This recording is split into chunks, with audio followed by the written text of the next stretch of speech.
All right. Good morning, everybody. TGIF, kinda. This is our Friday. We won't be here tomorrow. So, know what you own into a long weekend. Started this week with the reminder that we were looking for an opportunity to sell the rip, that we wanted to take advantage of a move to the upside so we could position short or add to our shorts and uh, on that same play, added some shorts to crude, which I took off mostly yesterday. The little bit that I left on was stopped out in profit some point last night. So when the market opens today, the mag shorts should still be performing well. The energy crisis is not done. Looks like we've got weeks left to go.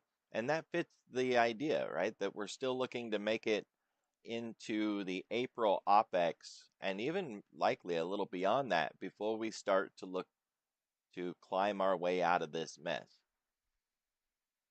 Read around the world, the market breadth that we've had that's been positive every morning this week, we don't have it today. Germany down the most, NASDAQ minus 1.9, small caps right there with it. Then the S&P and the Dow, Hong Kong down about 0.5%, and Germany at 0.25%. All red everywhere around the world.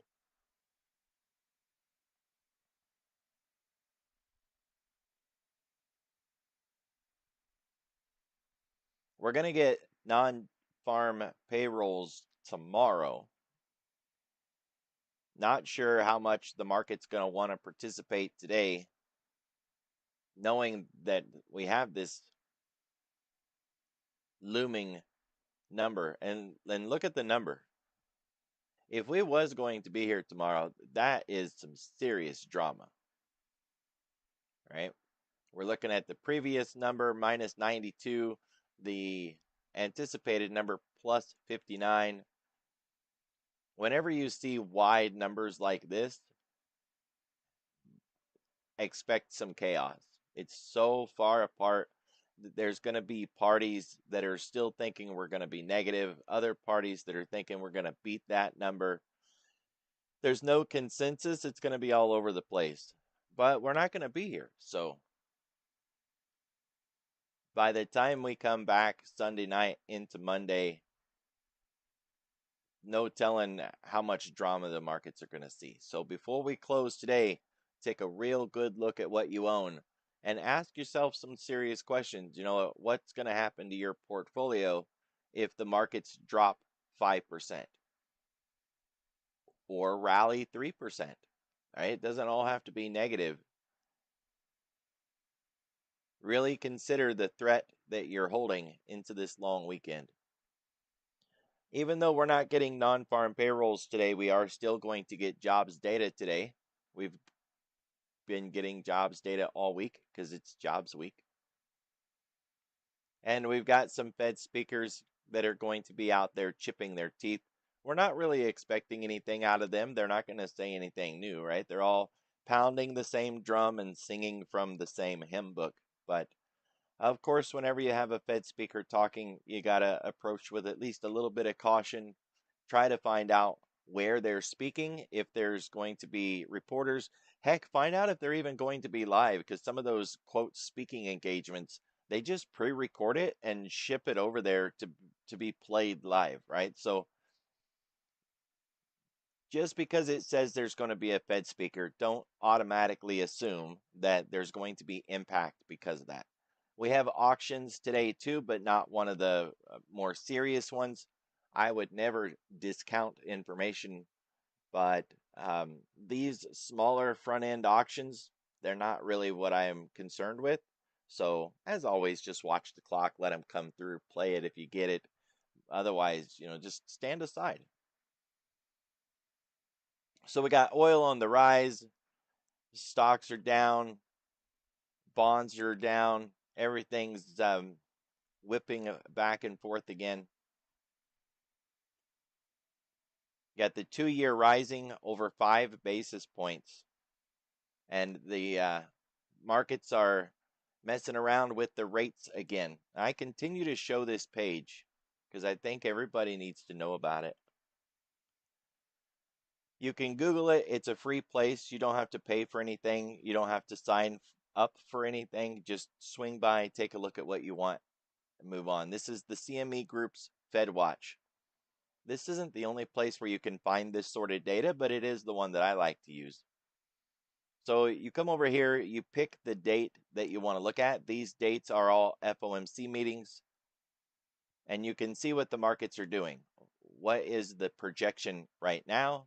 What was the projection yesterday, last week, and last month? You can see if they're pricing in a rate hike, if they're pricing in a rate cut, or if they're unwinding a rate hike or a rate cut. That can oftentimes explain why the markets are doing something like not falling or not rising or are rising or falling. So when you see headlines about, the front end of the curve and any headlines about traders pricing in a cut or pricing in a pause or a hike, and you want to see that visually, this is the place you want to go.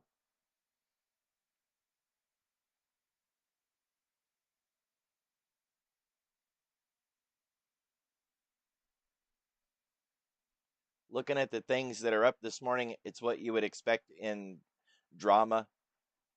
The VIX is up, crude, energy, nat gas, ag, and really that's about it. Nothing else. Everything else is flat or down. And most of the things that are down significantly.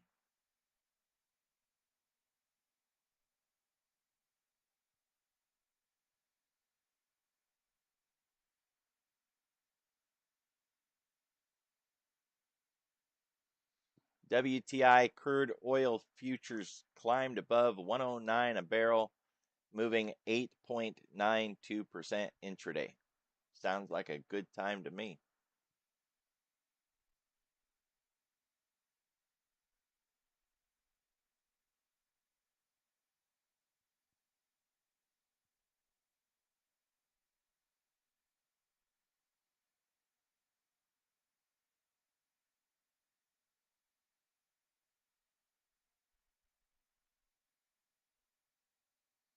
All right, this is CTA positioning. They've been getting short for quite a while now.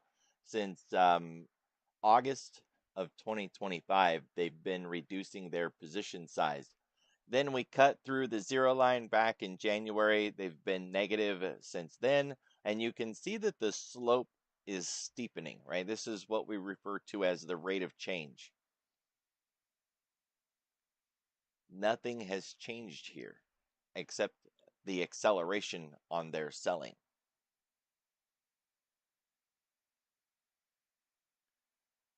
This is the way we track VC funds, volatility control funds, and I mean, talk about the rate of change.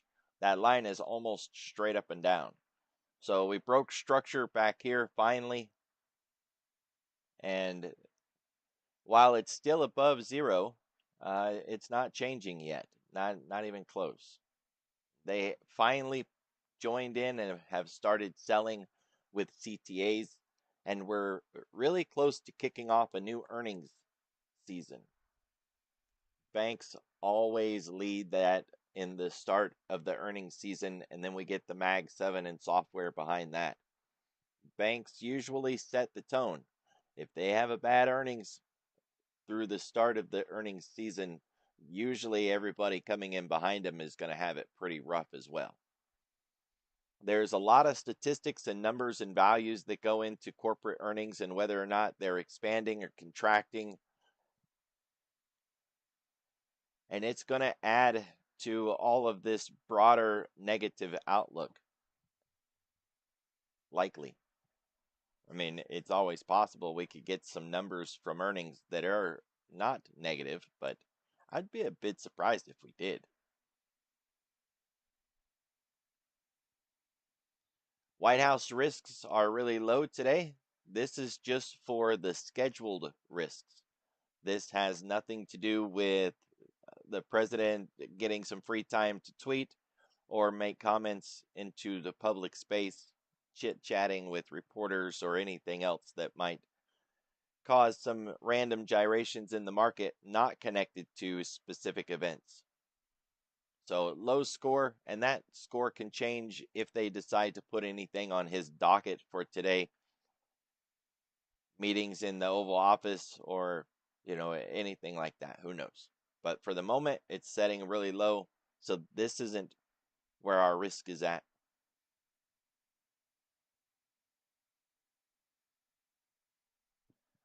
The put wall rolled up and we dropped down into it. This is the move from last night with the headlines, dropped us down into and through the put wall. We're now below it, still pointing lower. We got an inside day breakout with a solid expansion to the downside. We are in zero gamma, negative gamma space, right? We went below zero last night. And in this environment, dealers will sell into selling. They will exacerbate, it's a fun word, they will exacerbate the move, right? They will feed the fire. They're not doing this because they're petty or greedy or anything like that, right? They're trying to protect their own portfolio. They're trying to get into a delta neutral position. And to do that, to remove risk from themselves, they've got to sell into this selling to balance back into a neutral state. Unfortunately, they sell to get back to neutral, but their selling adds to the selling, which speeds up the drop, and we drop even further. And then they have to sell some more to get back to zero, which adds to the selling and drops us even further. Feedback loop, right?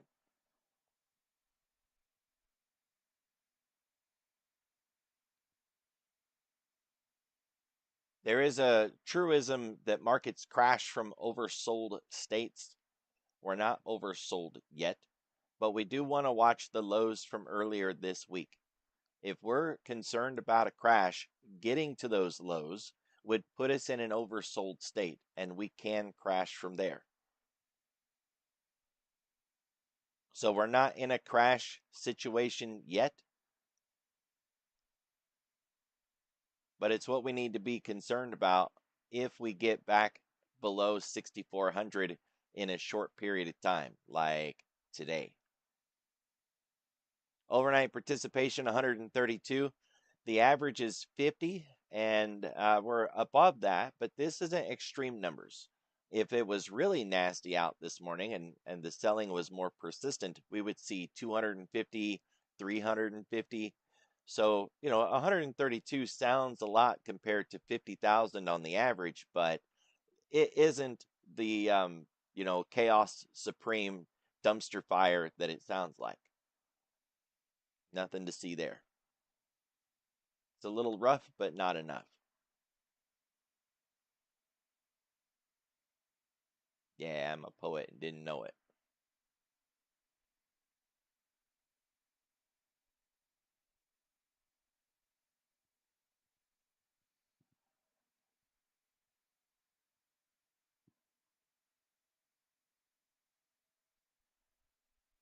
Chaos Supreme with a Dr. Pepper. Absolutely. I like the way you think.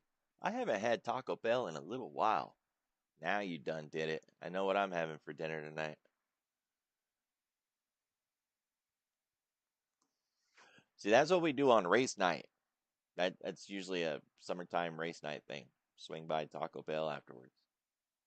So we ran up and we danced with that 20 period daily moving average yesterday. Talked about that really well. I hope you guys was able to play that because that it worked out exactly like we talked about. I mean, it doesn't get any better. So we set the lower high. Well, let me be clear about this. This candle needs to close today. That's first. If we don't get that candle to close today, then we haven't set that lower high. Come on, drawing tool. What's the matter with you? You bum.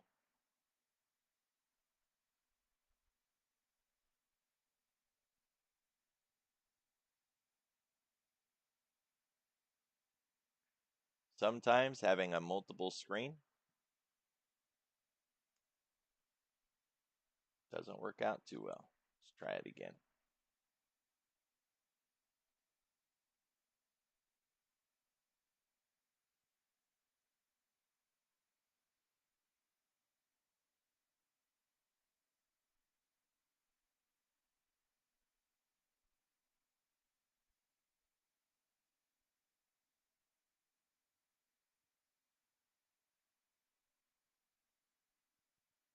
All right.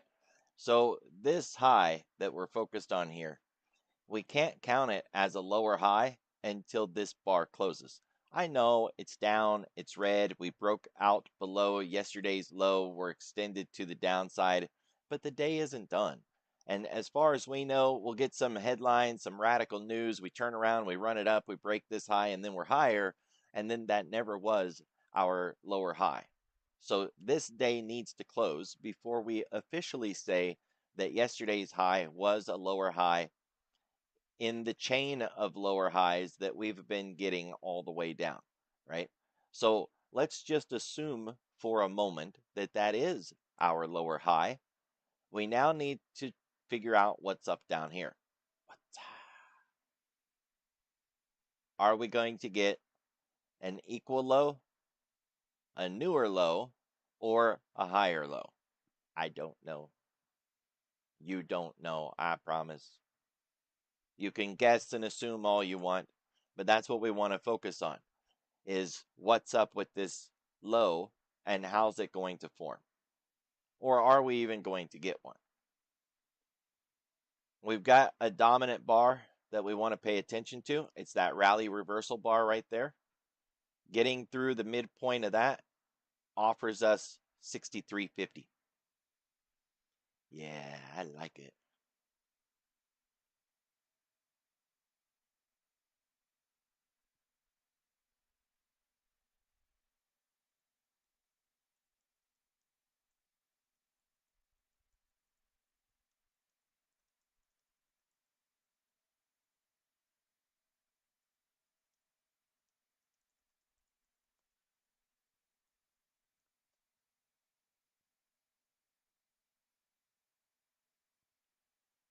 So let's focus on that mid and whether or not it holds as any form of structure.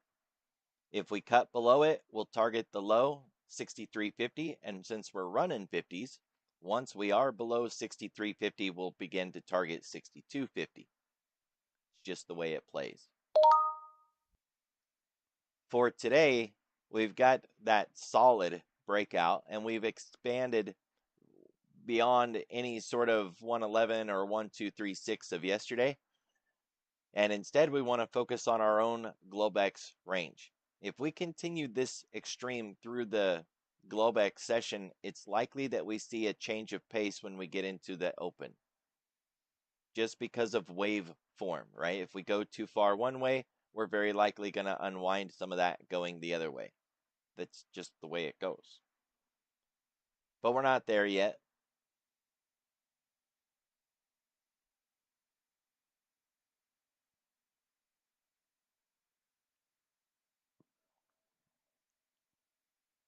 All right, I measured the RTH of that really big bar, the one that I had just highlighted, and we're coming into the mid of the RTH of that bar now. That one doesn't have as much strength to it as the real mid, but you want to keep it on your radar. So 6513 or 6511 cog line. If we cut through that, we've got the full ADR down here. And below that, we'll target the low of that big bar, right? Well, we got to get through the mid and then the low, RTH low. Let's swap this over to a daily. Here's the big bar that we're talking about, right?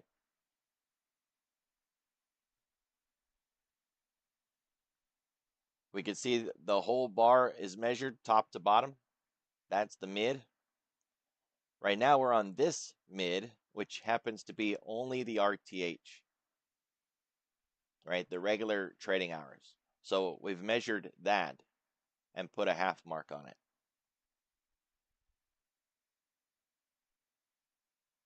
So that's what's up. Now, you could take an extra step and consider the whole move.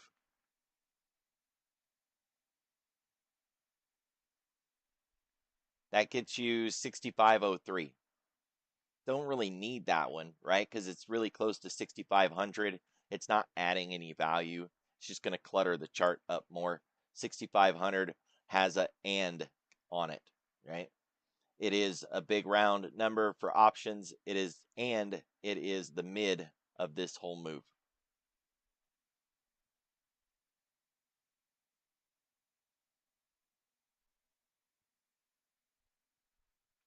We are below the ADR half. Typically speaking, if we get to one side early enough in the day, we can go to the other side by the end of the day. But that's off the table as long as we're still underneath this ADR. So really keep that in mind. If we get above this ADR today, the target is that ADR. I know that might sound bullish, but it's not. We're just talking about that wave form, right? Who knows what headline is going to be, or what sort of news that could come in today that could turn this around. But if we cross through that, we're aiming for that, especially since we're in a negative gamma environment and dealers will buy into the buying and push this higher if we turn. Why we would turn, I don't see anything on the calendar in the headlines, but it would very likely be a gotcha move, right? Some sort of unknown that we didn't see coming and turns this market around. Not expecting it by any means, but certainly want to prepare for it. Otherwise, when we get to this yellow line down here, if we break below that and we start asking where are we going next, we've reached the ADR and we broke through it and we're continuing to push. How low can you go? You can take the ADR measure from red to yellow and expand that in a measured move. That, oddly enough, lines up with this structure back here. You can also swap over to the SPX. So hear me out. These ADR lines formed on the ES last night at midnight. And in theory, depending on what broker you used, they were there all night, right? Because whether it's an imaginary line or not, they extended through the whole Globex session.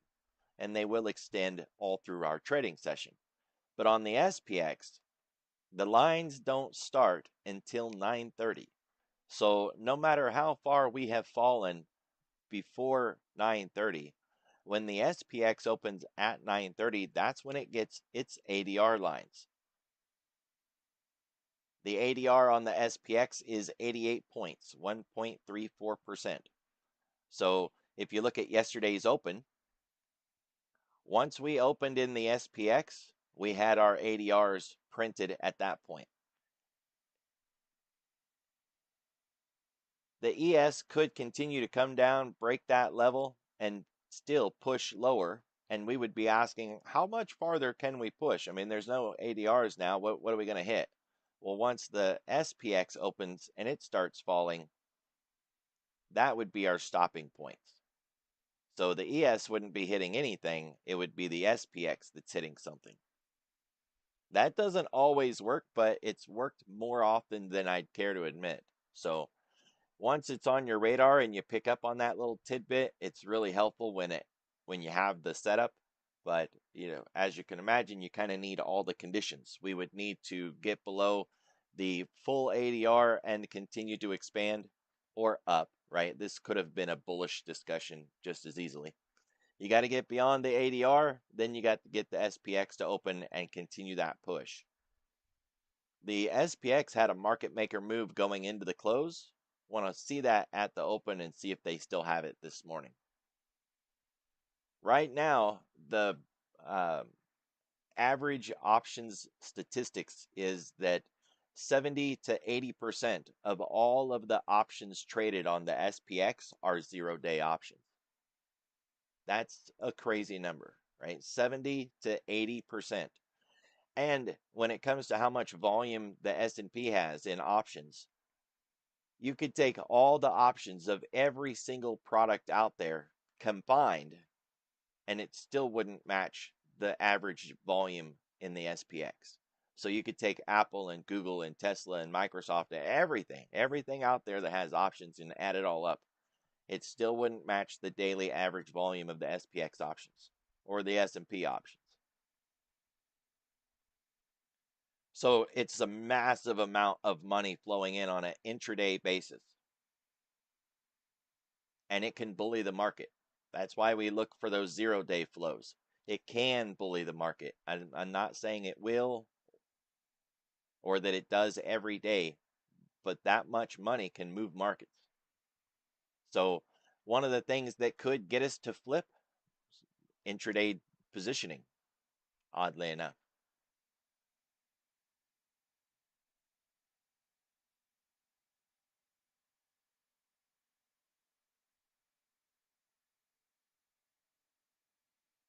Today's floor pivot is higher than yesterday. That's bullish. We opened above it. That's bullish. We broke through the floor pivot and have expanded all the way down to the weekly pivot. We broke the channel like it wasn't even there, and now we're down at this weekly pivot. Generically speaking, we're bullish above this weekly pivot and we're bearish below, but we're on it. So we'd want to get below it and then begin to accelerate, or we'd want to hold here and maybe begin to develop a bit of a base and try to turn all of this around into the weekend. Because of the moves that we've seen this week, the S&R lines are getting whipped around a bit. We are at S2 this morning. So let's just kind of zoom in here a little bit.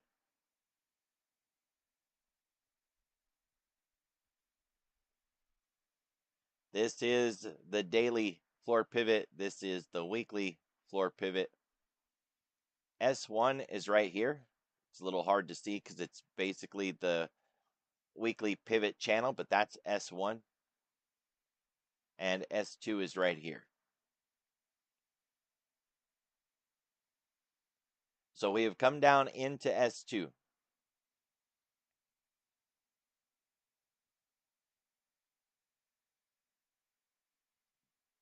There's a high likely chance that we spend the rest of the day digesting the move that we've already had. It doesn't get worse. It doesn't heal. We just hang out down here and we go into the close on Friday. That is absolutely possible. And it's kind of my base case argument at this point. The market has already shown its hand. There's no reason for it to get any uglier this morning unless we get headlines that we can't anticipate right now. The economic calendar doesn't offer us any reason to go lower today. Should be all good to good. Should.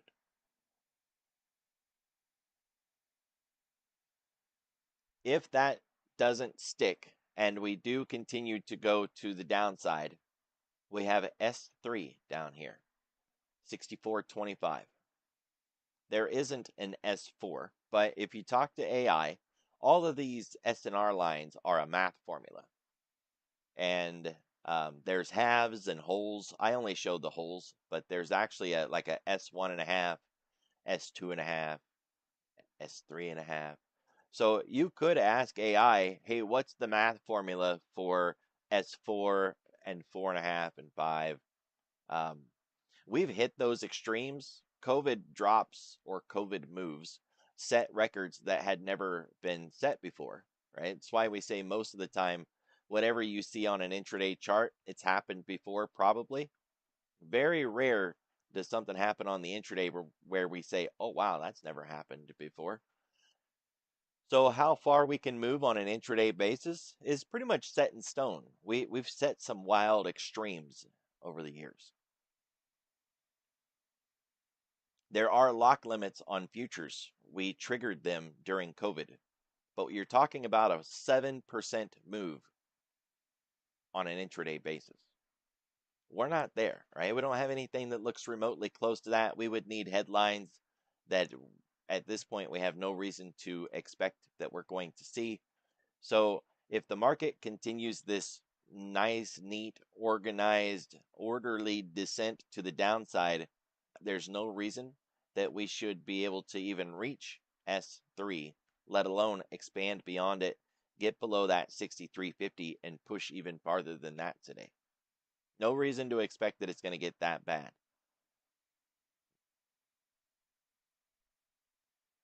On the reversal for the move back up, just making it back to the floor pivot would be the most I would expect out of the day today, right? We're already down 1.67%.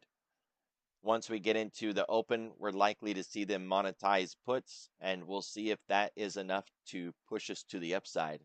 So that upside push could get us back to the floor pivot. But I wouldn't expect much beyond that.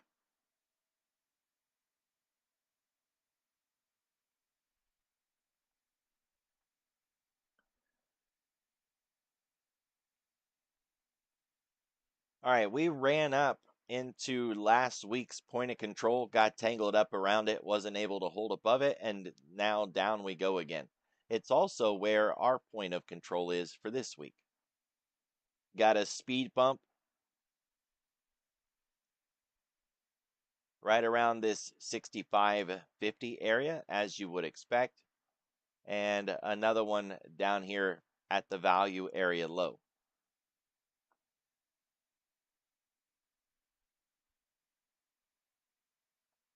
This is a wider zone down here. If we bounce off of it, then all's good. But if we get inside of it, we could get stuck inside of it and end our day down there. We are now underneath this level. That 65.50 is going to be hard to get back through today.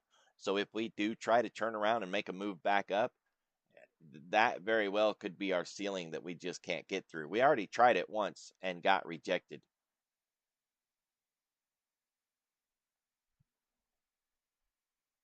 If we make it through that 64.50, there's one small speed bump down here around 63.92 cog line, but if we made it through these bigger bumps, that little one shouldn't even slow us down at that point.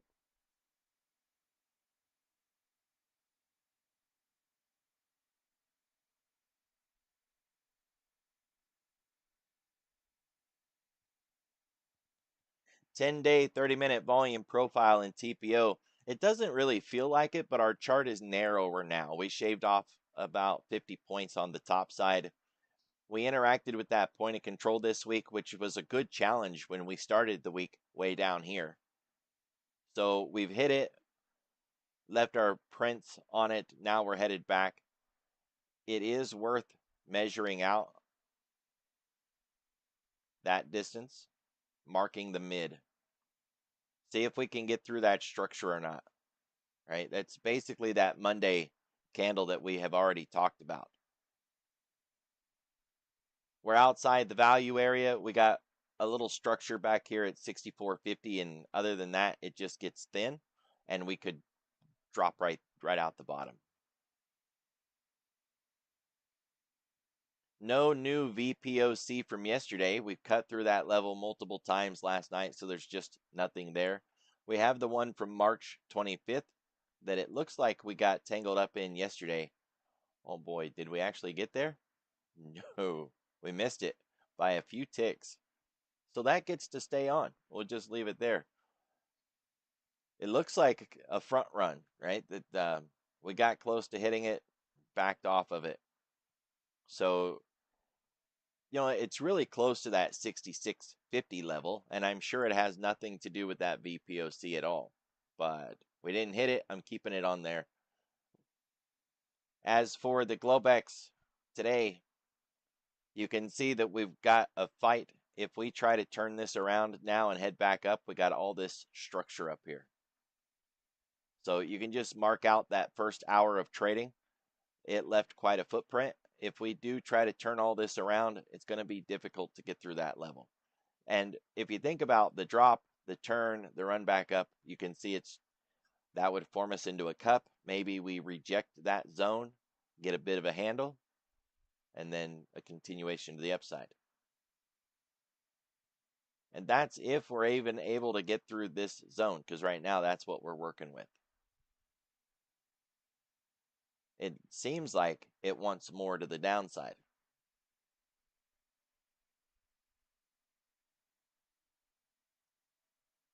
The market doesn't know that it's Friday. As far as it's concerned, there's still another day. So we don't have a preview of next week's range from the indicator. But remember that the indicator comes from the data in the options chain. So we can jump over there and we can look at next Friday's expiration and see what the expected move is. That would be the 10th of April. We got a 215 point expected range. That's 215 points up and 215 points down, 430 points from top to bottom. What I've learned over the years is that you round this up, not down, because you can see that there's some pennies in here, 215.60 or 215.58, doesn't really matter. Round it up to 216 or just to the next 10th, right? So you go from 210 to 220. You do you, it doesn't really matter, but I never round down in these, only up. You would take that number, and as we get near the close today, you would add it to whatever number we are at, and that would be your upside, and you would subtract it from the number, and that would be your downside. Otherwise, we're stuck waiting for tomorrow or maybe Monday, depending on how that indicator works. It can get a little screwy on holidays and things like that.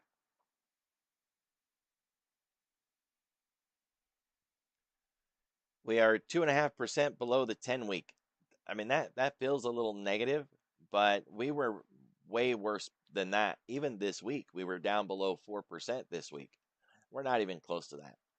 So the idea that we could flash crash or get some really negative moves, we got to get to the low of the week before we even consider that, right? Because that would help get us down into that minus 4%, and then we could fall out below that. But we got to get there first. So if you're worried about a flash crash, get below Monday's low first. For the daily,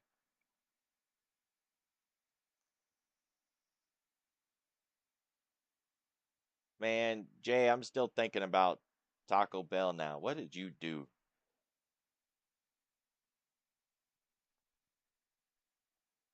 We're not even 1% yet.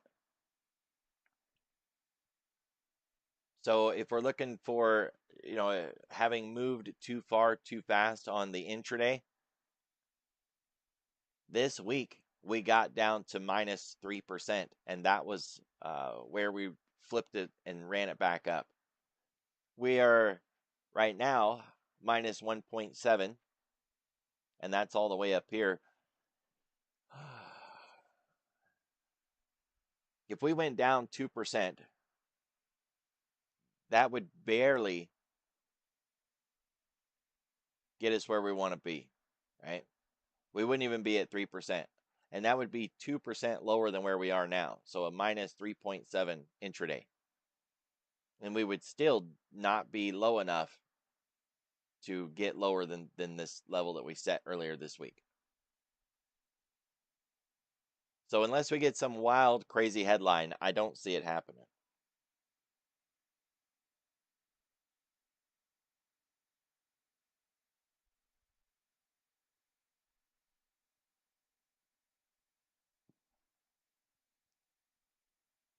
All right, as you can imagine, everything's down. The stuff that isn't down enough, there's some China, cloud, bonds, staples. They're weak, but they're not joining the party for the deep dive to the downside. Keep your eye on them, see if they want to pile in with everybody else, right? Join the beatdown. Otherwise, looking at the things that are up, it's what you would expect. It's energy. That could get stagnant, kind of just stall out and quit pushing higher. That would help. But what would really help is if they reverse and begin moving to the downside.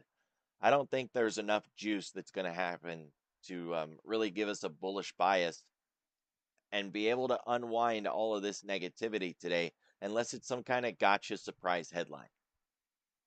The best that we could hope for is that we find some stability somewhere and we just build out the base for the rest of the day. That would be about as good as we could expect.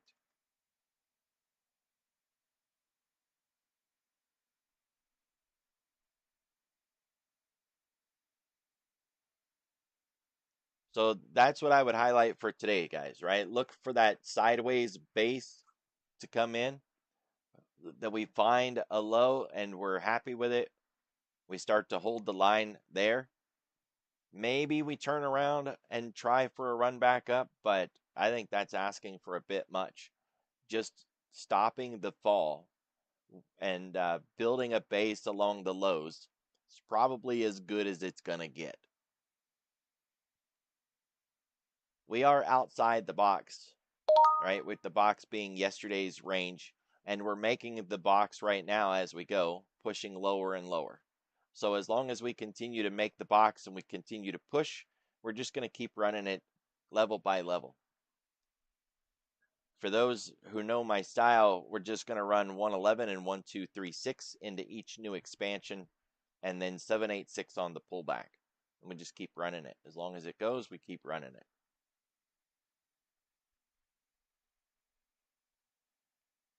Watch the headlines today, guys. Really understand what your risk is going into the weekend.